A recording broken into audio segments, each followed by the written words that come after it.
Semangat sore kelas 4. Bertemu dengan Ibu Desni di tema 2, muatan pelajaran IPA tentang energi. Minggu ini kita akan mempelajari tentang energi alternatif.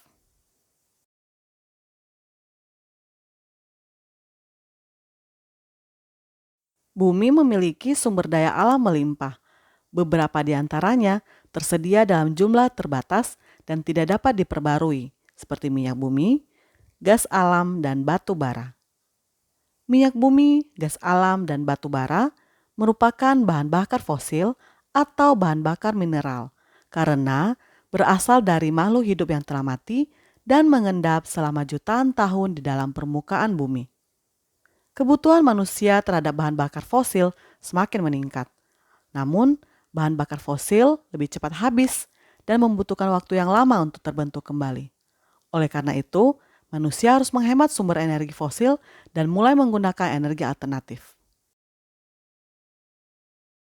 Energi alternatif adalah energi pengganti yang dapat menggantikan peranan energi fosil. Energi alternatif diperoleh dari sumber daya alam yang kekal dan sumber daya alam dapat diperbarui. Sumber daya alam ini tersedia berlimpah di bumi dan dapat digunakan terus-menerus sepanjang waktu. Sumber energi alternatif yang tersedia di bumi antara lain energi matahari, angin, arus air, panas bumi, ombak laut, kotoran ternak, dan limbah pertanian.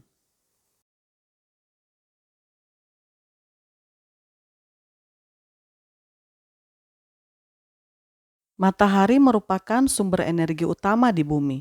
Hampir semua energi yang berada di bumi berasal dari matahari. Sinar matahari digunakan untuk pembangkit listrik tenaga surya atau PLTS.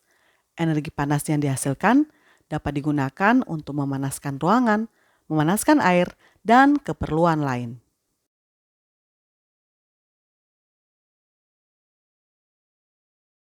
Angin adalah gerakan udara di permukaan bumi yang terjadi karena tekanan udara. Angin telah dimanfaatkan sejak dulu sebagai sumber energi pada perahu layar dan kincir angin tradisional. Angin dapat memutar baling-baling pada kincir pembangkit listrik tenaga bayu atau PLTB.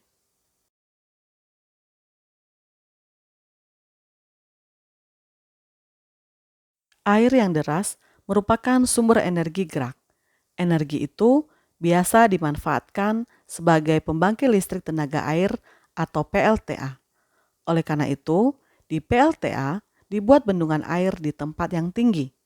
Air yang dibendung itu kemudian dialirkan menurun sehingga akan mengalir seperti air terjun yang deras. Energi panas bumi atau energi geotermal merupakan energi yang berasal dari panas yang disimpan di bawah permukaan bumi. Pusat bumi terbentuk dari lapisan batuan yang sangat panas.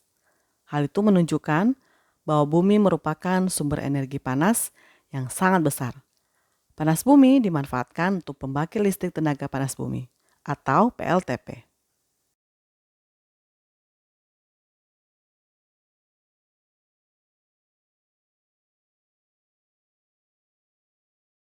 Gelombang air laut saat memecah di pantai menghasilkan banyak energi.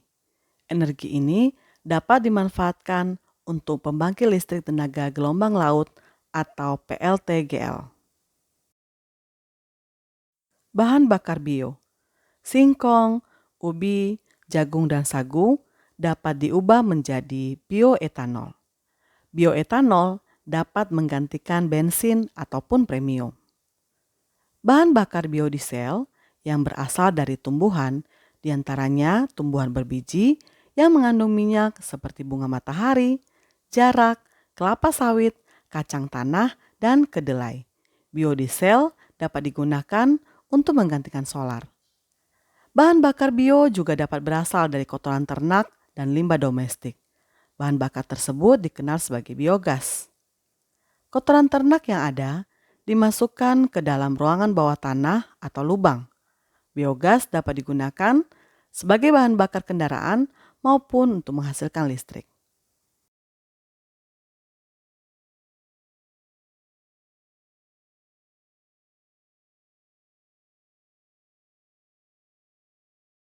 Energi alternatif memiliki kelebihan dan kekurangan. Kelebihannya, pertama, dapat digunakan terus-menerus karena tidak akan habis. Kedua, beberapa sumber energi alternatif menghasilkan energi yang besar.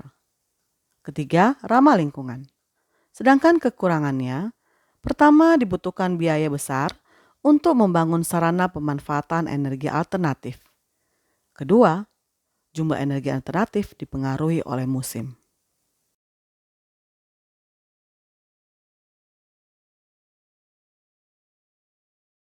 Terima kasih sudah menyimak dengan baik materi yang Ibu Desni sampaikan. Ibu Desni berharap anak-anak bisa memahaminya.